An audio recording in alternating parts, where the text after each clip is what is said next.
Hi, I'm Rowan Miller. Let's write an application that performs data access using Entity Framework Code First. Our application is going to target a new database, so we're going to take advantage of the Code First feature that will create a database for us. I'm going to use Visual Studio 2012, but you can also use Visual Studio 2010. Let's create a new project, a console application, and I'm going to call this CodeFirstNewDatabase sample. Now that we have a project, let's go ahead and define a set of simple domain classes. I'm going to use the familiar blog and post model, where a blog has many posts and a post belongs to a blog. You'll notice that these are very simple classes that have no dependencies on Entity Framework. These are often called POCO classes, which stands for Plain Old CLR Object. In my classes there are two different types of properties: scalar properties such as blog ID and name, and navigation properties that define the relationships between my classes, such as blog.posts and post.blog. I'm adding the virtual keyword to the navigation properties. This enables an Entity Framework feature called lazy loading.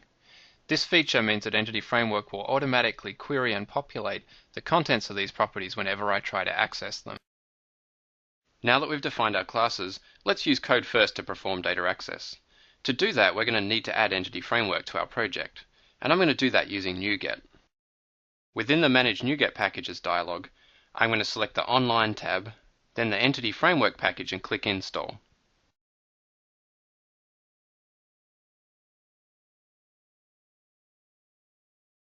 Now that we have Entity Framework in our project, we can go ahead and define a derived context. We're going to call ours blog context. This context derives from the DB context type, which is a base type from Entity Framework. The context represents a session with the database and allows us to query and save data. On the context, we define a property that is a DB set for every type in our model. This DB set allows us to query and save instances of those types. Now that we've defined our context, let's go ahead and perform some data access using it.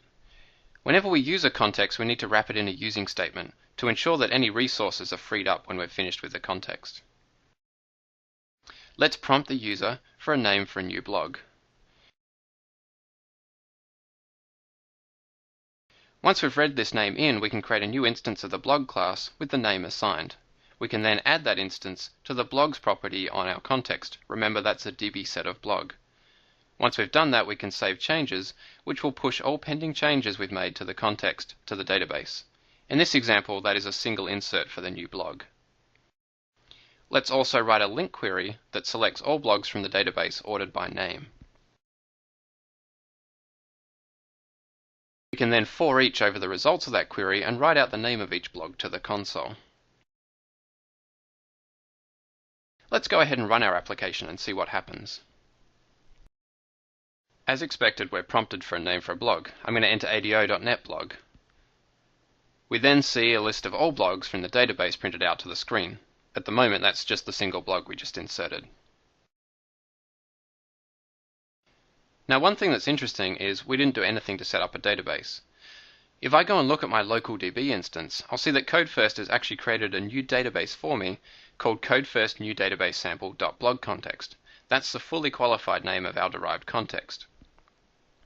Looking inside the database, I'll see that there's a blogs and a posts table, and the columns in those tables line up with the properties that we defined on our domain model.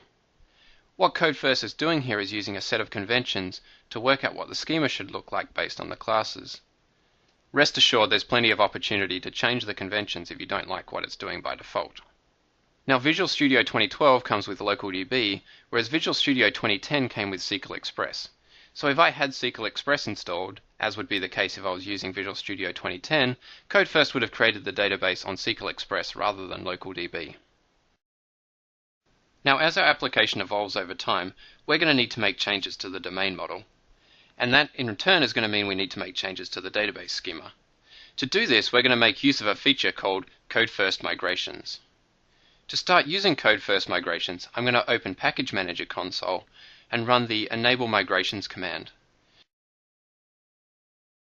This is going to look in my project, find the blog context, and go ahead and enable CodeFirst Migrations for the blog context.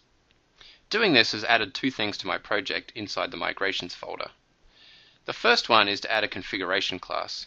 This class contains all the configuration and settings for migrations for our blog context. We don't need to change anything in here at the moment, but this is a place where you can change the folder that migrations are added to, register providers for third-party databases, or specify seed data. The other thing it added is an initial create migration. It added this because we've already created the database and applied a set of changes. Remember, we've already created the blog and post table.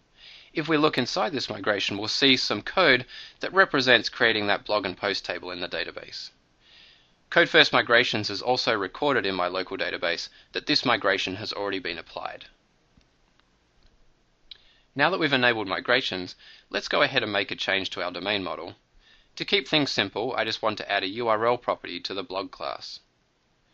Once I've done that, I can use the add migration command to go ahead and scaffold those changes into a new migration. Add migration allows me to give a name to the migration. When I run this command, I'll see that a new migration appears in the migrations folder and is open for me to view. If I open this new migration, I'll see some simple code that has an upgrade and a downgrade method that says to add the URL column on the way up and to drop it on the way down. Now that I have a new migration, I can use the update database command to go ahead and apply any pending changes to the database. When I run this command, it's going to look in the project and see my two migrations. It's going to look in the database and see that the initial create migration has already been applied, which means it just needs to go ahead and apply the add URL migration. With this done, if I go back to the database and refresh the blogs table, I'll see the URL column is now present. So far, we've just relied on CodeFirst conventions to interpret the shape of our classes and to decide what the database will look like. But there are going to be times when your classes aren't going to follow what CodeFirst is expecting, or you want to change what the database looks like. There are two options for doing this: data annotations and the Fluent API. Let's take a look at data annotations. I'm going to go ahead and add a user class to my model. And one thing that's going to be a bit different about this user class is instead of exposing a property called user ID, which is what CodeFirst expects, I'm going to have the primary key called username, and it's going to be of type string. I'm also going to add a DB set to our derived context so that the users are included in our model. With this done, if I go ahead and run add migrations, you'll see I get an exception because CodeFirst can't work out which property should be the primary key for our user. Now, using data annotations, I can rectify this by adding the key annotation to the username property. You'll see that the annotations are defined in the system.componentModel.dataAnnotations namespace, so I need to add a using for that. With that done, I can go ahead and rerun the add migration command, and this time an add user migration is successfully added to the project. If I then go ahead and run update database, we'll see that that change is applied to the database. And if I go ahead and refresh the tables, I'll see the new users table is there with the username column configured as a primary key. Now, data annotations are a great simple way to override CodeFirst conventions. The second option is the Fluent API. The Fluent API is a bit more advanced and covers everything that can be done with data annotations and a little bit more. To explore the Fluent API, let's say that we want to change the column that the display name property of users is mapped to be called display_name. To use the Fluent API, I override the onModelCreating method inside our derived DB context. I start by identifying the entity that I want to configure. In our case, that's user, and from here I'm going to identify that I want to configure the display name property. Now, there are lots of things I can configure for this property, but I want to change the column name that it's mapped to, and change it to display_name. With that done, I can go ahead and add a migration. You'll see here the up method renames the display name column to display_name, and the down method renames it back the other way. Let's use update database to apply those changes. And then refreshing the columns in the users table, I can see the display name column has been renamed. So far, we've seen how to create a CodeFirst model, how to have a database created from that model, and then how to change that database using CodeFirst migrations as our CodeFirst model changes over time. We then saw how to override the conventions that CodeFirst has using both data annotations and the Fluent API.